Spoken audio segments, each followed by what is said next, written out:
to Work It Out, where we explore the latest news and trends on shifting the dial for women at work. Brought to you by Women's Agenda, and here's your host, Angela Priestley. Hello and welcome to another episode of Work It Out. I am here in the studio with mother of three, Georgie Dent, mother of two, Kirstin Ferguson. I do say that for a reason. But let me just introduce you in another way. Georgie Dent is a contributing editor on Women's Agenda and a leading commentator on all things women and work and careers.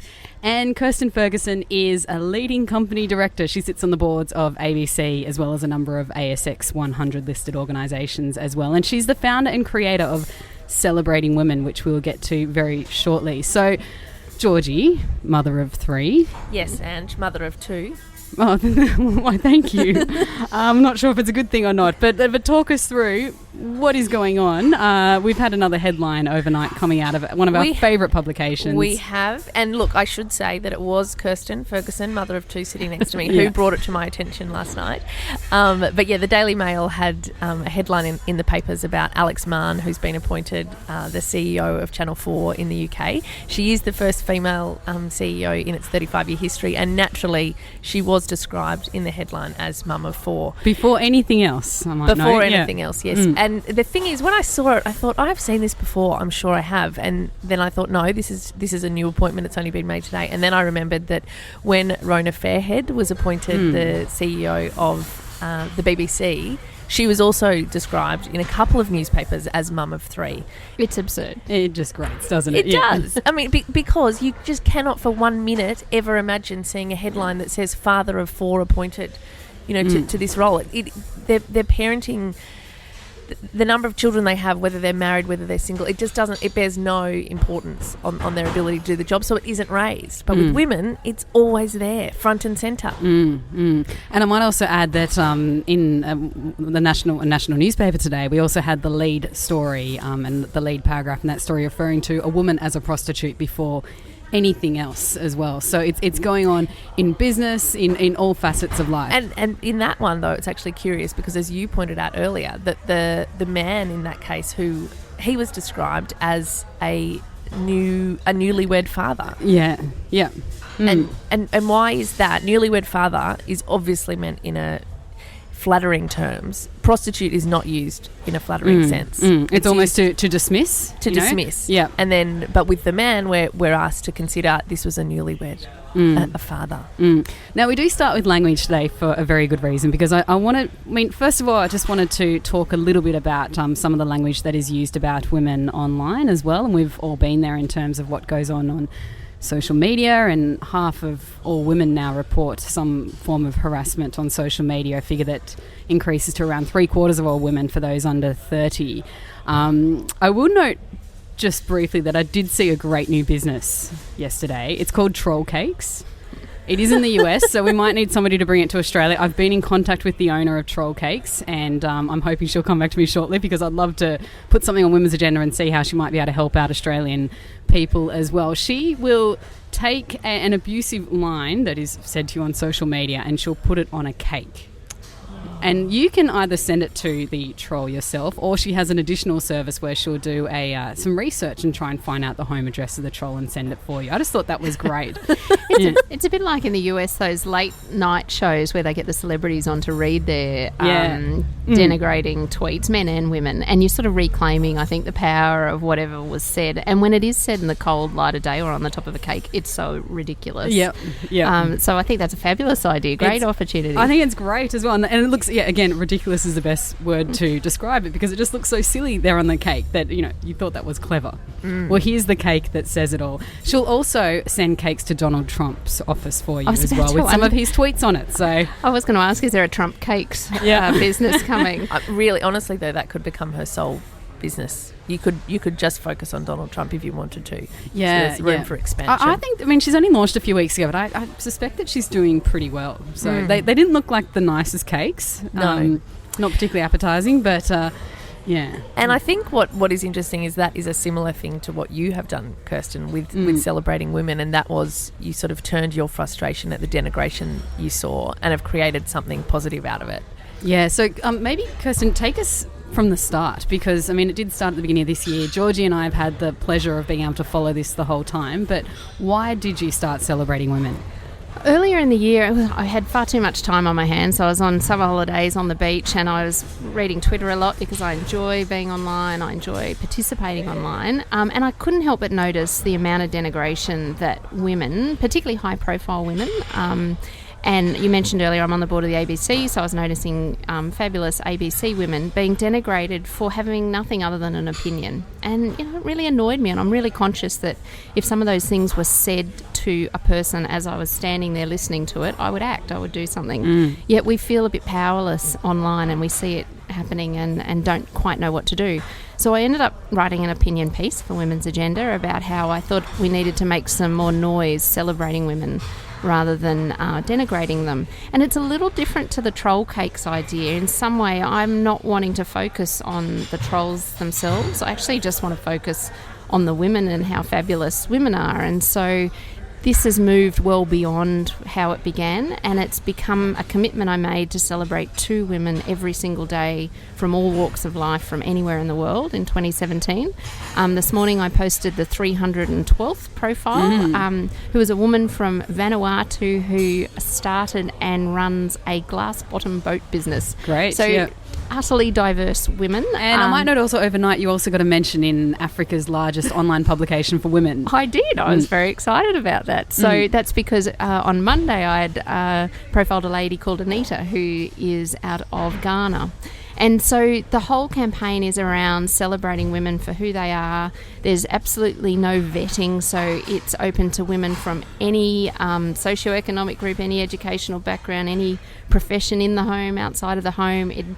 All you need to do is identify as a woman, and you are welcome to be celebrated. And as a result, that level of inclusion has led to a really high level of diversity, and there is really no unifying characteristic other than gender of the 312 women so far. And that's what I really love about it is, and so people can go and check out on your Facebook page, obviously, to go back over... Yeah, Celebrating Women, that's it. Yep, but is that you do see such a diverse range of women, and that you are not vetting it. That's what you're not making that happen. That's as it comes through to you, isn't it? I mean, I know that you've got a lot stored up in your bucket ready to go, but... in the hopper. Yeah. We call it the hopper. I still need more. So I need 730 women to be profiled to reach my goal of 2 women a day. And as I said, today was 312. So really keen to hear from lots more women. But yeah, because it's self-nominating, any women or people identifying as a woman can participate, and it's just so exciting. I never know what tomorrow's women will bring, and every single one of them has been inspiring and has been a role model in their own way. And you're a very busy person. So how do you manage this? Well, today's were posted while I was sitting on the tarmac of a delayed flight coming here to see you. So I just get up earlier and find time every single day. It's definitely... I don't know that I anticipated when I was on the beach this idea about how I was going to do it all, and yet when you're passionate about something, everyone finds time to do it, and so it's worked. And have you been surprised by the amount of media interest in this? Because, I mean, it's been in the AFR, I mean, obviously it's been in this massive African publication as well. It's been everywhere. Has that surprised you? Did you expect this many people to come out and really get involved and engaged and follow it? No. And I think if I had anticipated that, I would have overthought the whole idea and perhaps been paralysed by wondering how to get it just right. So I actually think the beauty of it, and for other people thinking of these sorts of things, is being truly organic, in having an idea, being passionate about it, having the energy to see it through, and then letting it evolve as it has. It's purely altruistic. There's nothing in it for anyone who participates other than it feels fantastic, to be celebrated. And I know, Georgie, you had your day. It feels wonderful for me. The reward is seeing these women being made visible that might not otherwise have been made visible. And so everything else that's flowing from that is just lovely, but that's not the core reason that I'm doing it. And I think the women themselves are the reason it's so successful. And Georgie, on Thursday night you participated with Kirstin in an event, so that was really an opportunity to get some of this community together. What was behind that? Well, there was a law firm here who'd participated and invited Georgie and I to come and talk about diversity generally, but specifically around celebrating women. And we had about 15 women there and who had been profiled, and it was utterly overwhelming to hear how it's moved from being a campaign to much more of a movement. Maybe, Georgie, you've got a more objective way of looking at what's happened. Yeah, I mean, it was fantastic. I think I know how moving it was for you because you are the creator of this, but as someone who has been watching the journey with you and watching how this began and seeing what it's developed into, being in that room with, I think there were probably 100 people there, and watching their reactions to, I mean, Kirstin delivered a great speech and highlighted a couple of the different women that she celebrated. The thing that I love about it is that it has taken, and I made this comment on Thursday night, that social media does present some negatives for women. The denigration and the trolling is one of them. But the other thing that it's done is it has given so many women a voice, and this, I think, Celebrating Women is really proof of the power that is there when you can come together, and one idea that one particularly driven woman had at the beginning of the year has turned into a global movement. I mean, that you've featured women from 20 countries, and I don't think you can underestimate the power of that, of sort of using that platform for something incredibly positive. And that's the thing, because it did feel like a few years ago we were celebrating social media for all that it can offer women, for the fact it can unite you, it can give you a voice, and then that's sort of shifted a little bit. So that's what was nice to see this in 2017.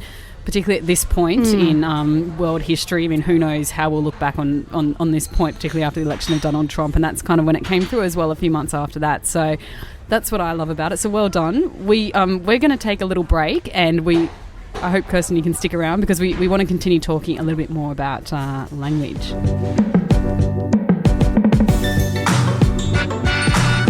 This is a commercial break for Work It Out. We'll be back in a moment. But if you're interested in being a sponsor for Work It Out or Women's Agenda, just drop us a line and let us know. That's womensagenda.com.au. Welcome back to Work It Out, and I'm here in the studio with Georgina Dent and Kirstin Ferguson. So this week we've seen Chloe Shorten was appointed as an ambassador for Our Watch, and part of her responsibilities there will be to look at the language that we use for young children and how it affects gender stereotypes, and potentially how that can lead into a disposition towards domestic violence as well. So, I mean, Georgie, our mother of three, yes, sorry to go there again, but label. I mean, I think it is interesting in the context of this conversation because your kids are quite young. I've got young boys as well. Do you find yourself sort of considering the language that you use around your girls in the house? I do. I really do, and in a few different ways. I think that when you have children, you become aware, and I mean, even if you don't have children, but there is a conversation that happens where from the minute you find out that you're pregnant, people want to know, is it a boy, is it a girl? And it's well intended, but there's often this idea that whether you have a boy or a girl is going to completely transform your life, and that there's this sort of vast chasm between one gender and the other. And I personally try not to buy into that. I do have 3 girls, and I try to use language around, I don't want how they look to be the focus. So I try not to say things like, gosh, you look pretty, or, I try to say things like, that's so brave that you did that, or, you make me laugh, focusing on things other than their appearance, because I think that language is really powerful, particularly with young kids. And it's not just language, but it's the assumptions that we have. And I think if you do buy into the narrative that somehow girls are this way and boys are that way, you will just perpetuate the gap between them. Yeah, so what do you think, Kirstin? I know that you've seen some interesting research on this as well.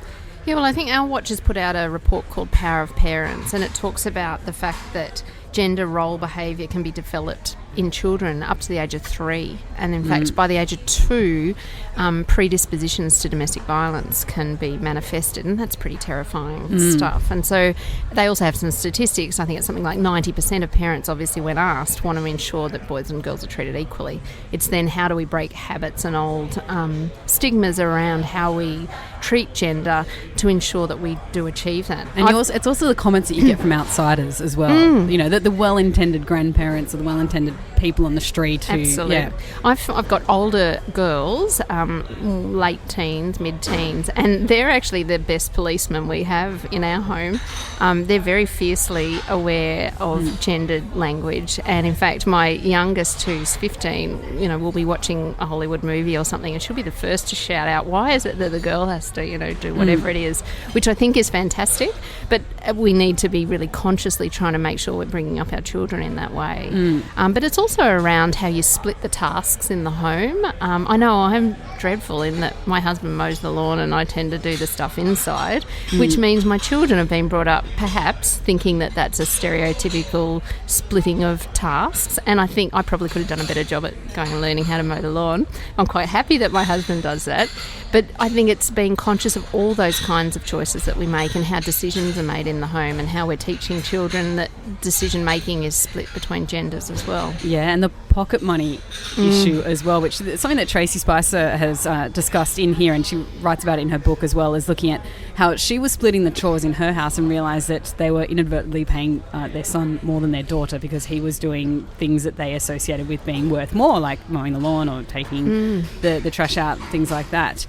Which leads us into, quite a different topic, but still on the issue of language, is I did want to look at stay-at-home mums, because we wrote about this recently on Women's Agenda. We had an excellent contributed piece that looked at where the term actually comes from. It does seem rather archaic. Even if you're not in the paid workforce, do many mums actually stay at home anymore? I think most of us are getting out of the house. What do you think, Kirstin?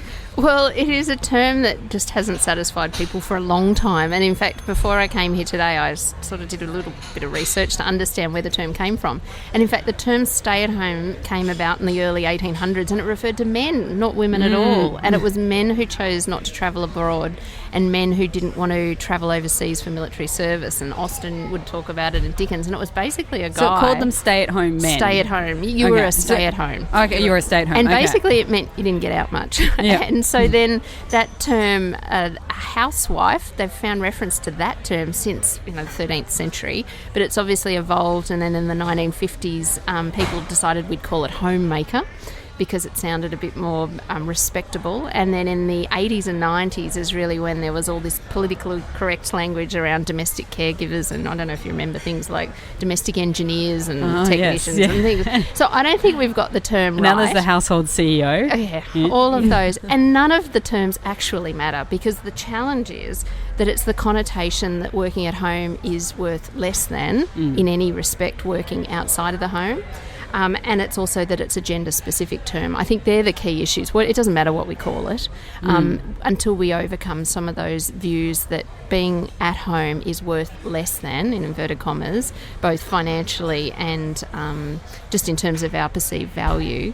Then we're going to continue to have this problem. Yeah, and I think that's a really good point, because it is one of those things where in both instances, whether we're saying stay-at-home dad or stay-at-home mum, there is an undervalue, like a devaluing that's occurring in that. It's not as if one of them, we don't hold either one of those options up on a pedestal. It is, the connotations are negative. And it also focuses, just the term, focuses on what the woman isn't doing. So staying at home and not working outside of the office and receiving a paycheck, rather than saying working at home mum, as another example. I think everything about that term just drives and reinforces a less than view, which I think we need to change. Another one that's come up recently on Women's Agenda is the home-based business. Was that how people will often ask women, female entrepreneurs, whether they're running a home-based business a lot more than they'll ask male entrepreneurs. It's almost automatically assumed that you must be running a home-based business because you're doing this to try and access flexibility and other things, which isn't necessarily the case at all. The term mumpreneur. I hate the term mumpreneur. I've gotten in a lot of trouble for being very open and honest about my feelings towards the term mumpreneur in the past, but we don't say dadpreneurs. No. We don't need to say parentpreneurs. We don't need to say seniorpreneurs. We don't need to use it at all, really. No. I just think the way we work has changed so much. So I've got a very busy professional career, yet my office is at home. So when I don't have board meetings, for example, I'm at home. And does that make you a stay-at-home mum? And I was laughing with you before, when my daughter was younger, she told someone I was a stay-at-home mum because she was oblivious to what happened between the hours of 9 and 3 when she was at school and I might have been dashing off for meetings. And so I think it's just a superfluous term, but I'd love to see someone come up with something better that really acknowledges the value. Yeah, and that's not gender specific either. Let's work it out. So we are at that point in the show where I ask for a bit of a work it out tip on how you manage everything and stay put together and I won't use the term put together, that's awful. There's nothing together about me. Yeah, but how you manage your life. So Kirstin, have you got a work it out tip for us today? Yeah, my work it out tip is knowing that you actually won't be able to put it together every single day and that that's perfectly okay and that the wheels will fall off and that you do your best to manage priorities and find balance, but really it's okay. Be kind to yourself when it doesn't quite work out. And we talked earlier in the podcast about celebrating. I think it's important for us to not be so tough on ourselves, but actually take the time to stop and celebrate what you have achieved rather than personally focusing on things that you haven't. And take the time to nominate. So for Celebrating Women as well. Absolutely. And for women on Women's Agenda, we'll be making a bit of an announcement in the next couple of weeks regarding our leadership awards. And there's a lot of award programs out there really which more women should be putting themselves forward for. It's an excellent opportunity to be able to sit back and reflect on what you've achieved and what you've done, and we need more women doing that. So Georgie, over to you. That's my work it out tip. There you go. I've given one there. Georgie, what's your work it out tip? Look, mine is that at the moment we are in one of those phases where my husband is around a little bit more. He's sitting an exam in a couple of weeks, and because of that he's around more. And every single time we go through a phase like this, it reminds me of how much easier life is when you have got a legitimate co-parent who is there, where you can split tasks more effectively. We both of our work schedules are a little bit variable, but when we are in a phase where we can both, he might take the lead in the morning and I'll take the lead in the night, it makes such a big difference. And it reminds me that no person can do all of it by themselves. And if I have this conversation with friends a lot, and it is tricky, but children are not the mother's domain. And I think that we do still see that, when I do school pickups and drop-offs, there definitely are dads there, and same at the preschool where our middle daughter goes, there are dads there, but by and large the bigger majority is mums doing the pickup and the drop-off, and that does it limits what you can do. And that's if you legitimately don't want to do anything else, then that's absolutely fine, that's your choice. But I think if you are trying to manage work, even some work, the pressure that you can put on yourself to get that work done between the hours of sort of 9:15 by the time you get home from drop-off and 2:45 when you've got to race out the door to try and get to 3 o'clock, it's not a lot of time. And I think that sort of taking stock of who's doing what at different times in the house is important. All right. Thank you so much, Georgie, and thank you so much for joining us today, Kirstin. Thank you. And that's a wrap for Work It Out.